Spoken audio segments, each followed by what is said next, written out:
Hello and welcome to The Telescope. Every week we bring you a fresh insight from the biggest car market in the world. I have driven the ET5 Touring, but I have decided not to do a full review on this car because it is 99% identical dynamically to the ET5 Saloon. So for that, you can just check out that video.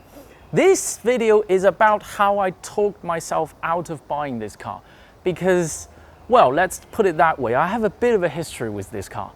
I was going to buy the ET5 Saloon at launch. I wrote every piece of publicly available information at the time, the press release, the press pack. I did an interior workshop, I did a dynamic media test drive. I went to a test session with all of the engineers. It was all looking good until one of the R&D directors showed me a side profile picture of this. I instantly cancelled my order on the ET5 Saloon because, well, if you're watching this video, I guess you understand why you cannot possibly choose the Saloon over this Touring. It's not just about practicality, I just plainly think this is a better looking car.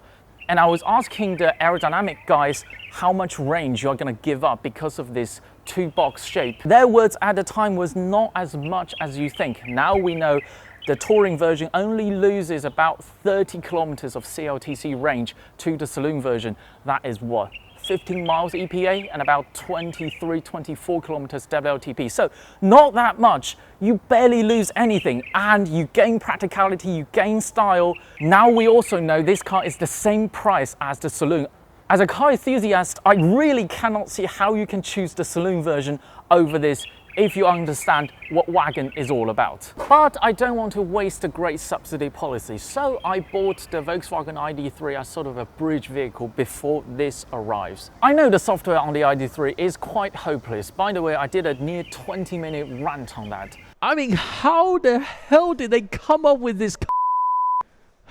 I know any people with the right mind should not compare a 170 horsepower car with a 490 horsepower car, and not to mention this car is so much more luxurious and it can battery swap. I know all of that. Don't lecture me on the differences between ET5 Touring and the Volkswagen ID.3. However, there's one thing the ID.3 does that the ET5 Touring cannot do, and that is double-decker parking. Because of its compact size, the ID.3 can fit into any double-decker parking in Shanghai with absolute ease, and the ET5 Touring is too heavy and too wide for most of them.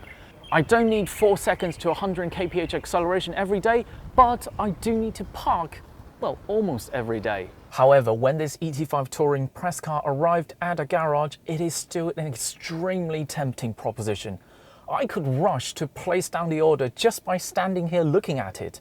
It looks so right from every angle. And I want to mention one comment from the ET5 Touring static review that I think is absolutely spot on. This is from Matic. Somehow NIO made an EV wagon before Mercedes, BMW or Audi did. So every fiber of my body is shouting that I should buy this. But eventually I found the inner peace within myself. When I read the ET5 Touring has a boot space of 450 litres, I suddenly remembered I kind of already have a car with 400 litre plus boot space and looks quite good and goes quite fast. And that is, ladies and gentlemen, my Jaguar F-Type Coupe. Now, before you scream at the screen and say this is unfair, hear me out.